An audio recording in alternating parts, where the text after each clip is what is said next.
Hello friends, ആ കാണുന്ന സ്ഥലത്തേക്കാണ് നമ്മളിന്ന് പോകുന്നത്. അവിടെയാണ് കോട്ടപ്പുറം കോട്ടയുടെ അവശേഷിപ്പുകളുള്ളത്. നമുക്ക് അതൊന്ന് പോയി കാണാം. ആ കാണുന്ന കൗണ്ടറിൽ നിന്ന് 10 രൂപയുടെ ടിക്കറ്റ് എടുത്ത് അകത്തേക്ക് പ്രവേശിക്കാം. AD 2-ാം നൂറ്റാണ്ട് മുതലുള്ള ചരിത്രം പറയാൻ കഴിയുന്ന പ്രദേശമാണ് കൊടുങ്ങല്ലൂരിലുള്ള കോട്ടപ്പുറം കോട്ട. ഇന്ത്യൻ ഉപഭൂഖണ്ഡത്തിലെ തന്നെ ഏറ്റവും പ്രധാനപ്പെട്ട കച്ചവട കേന്ദ്രങ്ങളിൽ ഒന്നായിരുന്ന പ്രദേശം. പല അധിനിവേശ ശക്തികളും കൈയടക്കി വച്ചിരുന്ന തീരമേഖല. ക്രാങ്കന്നൂർ കോട്ട എന്നറിയപ്പെടുന്ന കോട്ടപ്പുറം കോട്ട പോർച്ചുഗീസുകാർ AD 1523 നിർമ്മിച്ചു. 1663 ഡച്ചുകാർ കോട്ട പിടിച്ചെടുത്തു. ബ്രിട്ടീഷ് ഈസ്റ്റ് ഇന്ത്യ കമ്പനിയുടെ അനുമതിയോടെ തിരുവിതാംകൂർ കോട്ട വിലയ്ക്ക് വാങ്ങി. 1789 ടിപ്പു സുൽത്താൻ കോട്ട ആക്രമിച്ചു തകർത്തു. 1909 തിരുവിതാംകൂർ പുരാവസ്തു വകുപ്പ് ഇത് ഒരു സംരക്ഷിത സ്മാരകമായി പ്രഖ്യാപിച്ചു. 2009 സംസ്ഥാന പുരാവസ്തു വകുപ്പ് പര്യവേഷണം ആരംഭിക്കുന്നതുവരെ ഈ കോട്ട വളരെ കാലം ഉപേക്ഷിച്ച നിലയിൽ ആയിരുന്നു. ഉത്ഖനനം ആരംഭിച്ചത് മുതൽ ഇവിടെ പുല്ലൊക്കെ പിടിപ്പിച്ച് ടൈലൊക്കെ വിരിച്ച് മനോഹരമാക്കി തീർത്തു. ഉത്ഖനനം നടക്കുന്ന സ്ഥലമാണ് ഇത്. ഷീറ്റൊക്കെ ഇട്ട് സംരക്ഷിച്ചു വരുന്നു. സ്റ്റെപ്പുകൾ ഇറങ്ങി താഴേക്ക് പോകാം.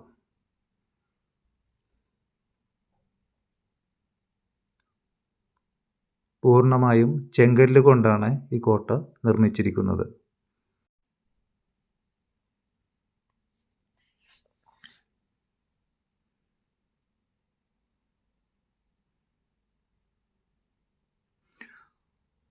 കോട്ടയ്ക്കകത്ത് ആയുധങ്ങൾ സൂക്ഷിച്ചിരുന്ന സ്ഥലമാണ് ഇത്.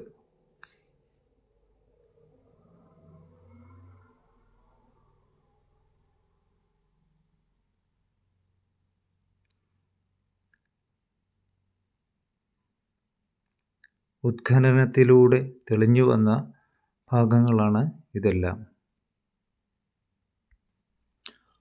ഉത്ഖനനത്തിലൂടെ കൊത്തളങ്ങൾ, നിരവധി കെട്ടിടങ്ങളുടെ അടിത്തറ, പോർച്ചുഗീസ്, ഡച്ച് കാലഘട്ടങ്ങളിലെയും അതിന് മുൻ കാലഘട്ടങ്ങളിലെയും പ്രതിനിധാനം ചെയ്യുന്ന പുരാവസ്തു അവശേഷിപ്പുകളും കണ്ടെത്തി. BC 300 മുതൽ തന്നെ ഇന്ത്യ ലോകരാജ്യങ്ങളുമായി കച്ചവട ബന്ധം പുലർത്തിയിരുന്നത് മുസിരിസ്, അതായത് മുച്ചിരിപട്ടണം എന്ന ഈ പോർട്ടുമായാണ്. ആദ്യകാലങ്ങളിൽ ഗ്രീസുകാരും റോമാക്കാരും അതിനുശേഷം അറബികളും വ്യാപാരത്തിനായി ഇവിടേക്ക് അറബിക്കടൽ വഴി എത്തി. അന്ന് കാലത്ത് ജലമാർഗമാണ് വ്യാപാരം നടന്നിരുന്നത്. ഇവിടെ നിന്നും തിരുവിതാംകൂറിലേക്കും കൊച്ചിയിലേക്കും മലബാറിലേക്കും അറബിക്കടലിലേക്കും ജലമാർഗം സഞ്ചരിക്കാനാകും. അപ്പോൾ ഇവിടെ ഇരുന്ന് എല്ലായിടത്തേക്കുമുള്ള വ്യാപാരം നിയന്ത്രിക്കാനാകും. അതിനുവേണ്ടിയാണ് പോർച്ചുഗീസുകാർ ഇവിടെ കോട്ട പണിതത്.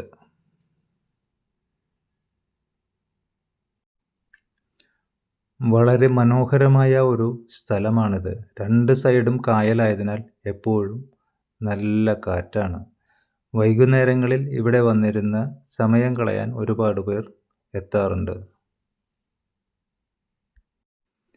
വഴികളെല്ലാം ടൈലിട്ട് മനോഹരമാക്കിയിട്ടുണ്ട്.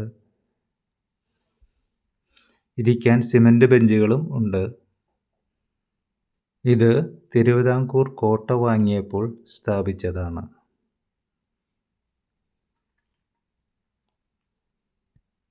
ഇവിടെ ഉത്ഖനനം നടക്കുന്ന സ്ഥലമാണ്. ഇരിക്കുന്നത് ഒരു ശവപ്പെട്ടിയാണ്. ഇവിടെ ഉത്ഖനനം നടത്തിക്കൊണ്ടിരിക്കുമ്പോൾ കിട്ടിയ ഒരു അസ്ഥികൂടം ഇതിനകത്തുണ്ട്.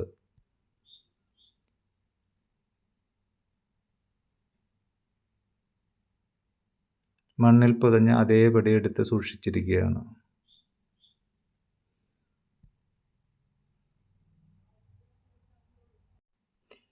AD 800 മുതൽ AD 1200 വരെ രണ്ടാം ചേര രാജവംശമാണ് ഈ പ്രദേശം ഭരിച്ചിരുന്നത്. ചേരമാൻ പറമ്പ് എന്ന് പറയുന്ന തലസ്ഥാന നഗരി ഇതിന് തൊട്ടടുത്ത് തന്നെയാണ്. ഇതാണ് കോട്ടയിൽ നിന്ന് പുഴയിലേക്ക് ഇറങ്ങുന്ന പുഴക്കടവ് പടികൾ.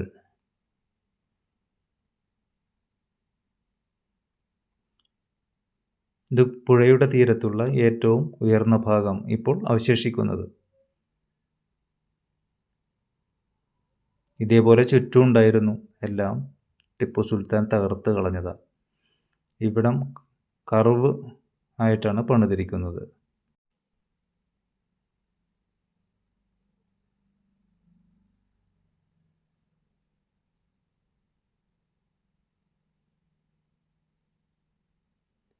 കോട്ടയുടെ മറ്റൊരു ഉയർന്ന ഭാഗമാണ് ഇത്. പുഴയുടെ തീരം നന്നായി ചിറകെട്ടി വാക്ക് വേ എല്ലാം നിർമ്മിച്ചിട്ടുണ്ട്.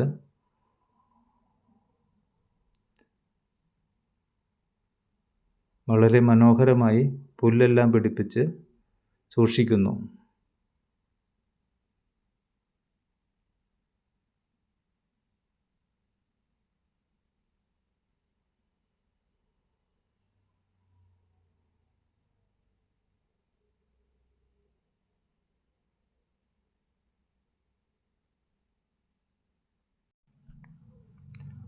ആ കാണുന്നതാണ് തിരുത്തിപ്പുറം പാലം.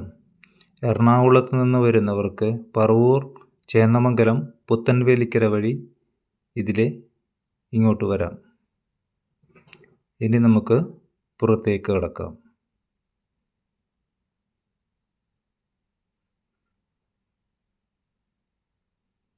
ഇനി അടുത്ത വീഡിയോയുമായി വീണ്ടും വരാം. താങ്ക്സ്.